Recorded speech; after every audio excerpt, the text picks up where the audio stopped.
guys, what's up? It's me, Sarah. Welcome back to my channel. And before we get started with today's video, remember to give this video a big thumbs up, subscribe, and turn on post notifications. And without further ado, let's get on with the video.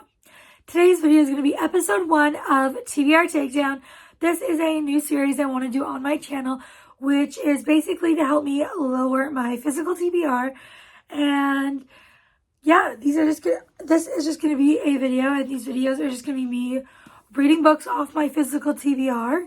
And I've seen this video done many times by different creators, and sometimes it's called TBR Takedown, sometimes TBR Tackle. I've seen other things, so you've probably seen this going around on YouTube, but I'm going to be doing TBR Takedown episode 1 today, and we are going to be starting off with First Time Caller by B.K. Borison.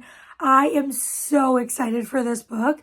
I have been dying to read this ever since I got my hands on it, and I am just so excited for this book. I've heard amazing things.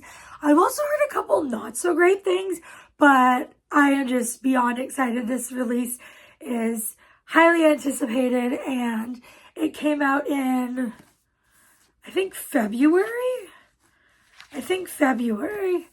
but I am so excited to get to it. This one is about a single mom, and this guy has this radio station and where he helps people find love.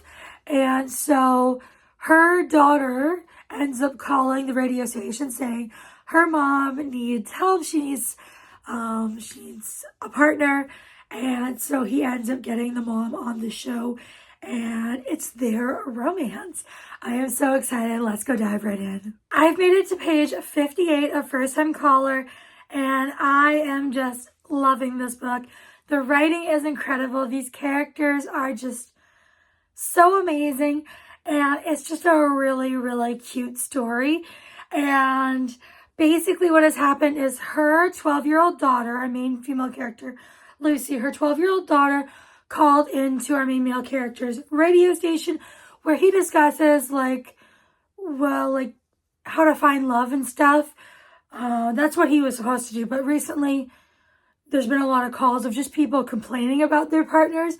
And he's just listening. So his radio station isn't going the way he wanted. He only has a few listeners. But this 12-year-old girl calls him saying that her mom needs to find someone. She's lonely. And then her mom, our main character, Lucy, walks into the room. And I mean, it's like in the middle of the night. And her daughter's on the phone with someone. And so she immediately gets the wrong impression.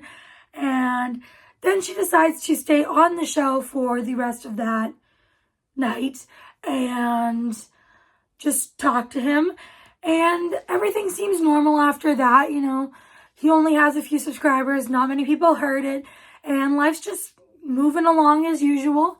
But then I think it's like a week later, she ends up going viral. That radio conversation ends up viral, and everyone's heard it. And that is the point I've gotten to so far. And I'm excited. So let's go continue reading.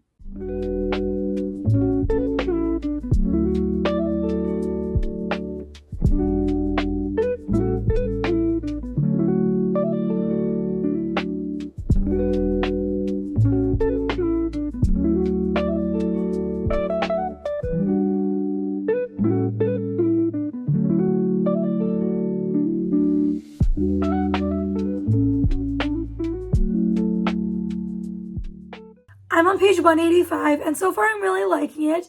I really enjoy our characters. It is a little cringy from time to time, but I'm not totally put off by that. I don't think it's giving me 5-star feels, but I think it's probably going to be a 4.5, at least if it continues down the road it is on right now. And I really enjoy our characters, and I think they have amazing chemistry, and I cannot wait to continue reading. I know I have over half the book left to read, but I'm hoping to finish it today, if possible. Otherwise, maybe tomorrow. Today is the 28th, and I want this finished by the end of the month. So hopefully I can do that, and let's go get reading. I finished First Time Caller. I give it 4.5 stars. I really enjoyed this book. It was just so cute and funny. And if you're looking for a good, sweet, contemporary romance, definitely pick this one up. It is so good. I highly recommend. And I'm just so like giddy and smiley over this book. It was the absolute cutest. And I had such an amazing time reading it. And next I'm going to be reading 4 by Veronica Roth. This is I think it's kind of like a companion to Virgin series. And I'm pretty sure this one is following 4, and it's just, I think, little short stories about like his time during the first books, I think. And also I think it's like when his initiation. And just little short stories from 4's perspective. So I am excited, and let's go get reading. I've started reading 4, and I am 121 pages into it. And I read the first 2 stories. And so far, they are good, but it's not really grabbing me, and I'm not like itching to pick it up. I think, I don't know, so far maybe like a 3.5. I am enjoying the stories when I read them, but just not having that pull to read them. And also, I knew this book wouldn't be as good as the original trilogy, but I don't know, having an okay time. And I like 4's character a lot, as I knew from reading Divergent, but I don't know, I just feel like all this stuff about his initiation and everything, we know a lot of what happens during it already. So I didn't feel the need to read it. But that's just my opinion, and I am going to go continue reading. I finished 4, and I gave it 4 stars. I really did enjoy this one. I really enjoyed the last story and the exclusive scenes of like with Triss. But I enjoyed all of the stories, and I really do recommend this book if you have read the Divergent series and you were not sure if you should read this one or not. I recommend it. I had a good time. And next we're going to be reading Into the Sublime by Kate A. Borman. This one is a thriller, horror, not exactly sure. It is YA, and basically these 4 girls go on a adventure, and they are trying to find a lake that Colorado calls the Sublime. And so they go, and they end up in a cave, and 4 of them go in, 3 of them come out alive, and 2 need medical attention and are sent to the hospital, and 1 is ready to tell the police what exactly went down in that cave. And I am so excited to read this. This has been a book that I have just been really itching to pick up. I think I heard like 1 person talk about this, and I was like immediately, yes please.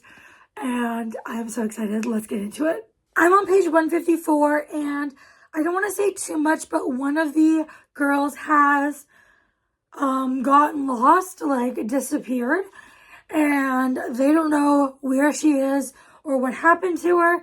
And I'm just really enjoying this. The writing is so easy, and just this is a really like fast-paced and intriguing book. It does go between timelines, like from when they are in the cave and looking for the Sublime, and then also when she is telling the police everything that happened, because it's like her telling the police officer the story of everything that happened. And I do enjoy that we go back and forth between the 2, and I'm just having the best time. Let's go continue reading. I can't seem to get this lighting to work in my favor, but I finished Into the Sublime.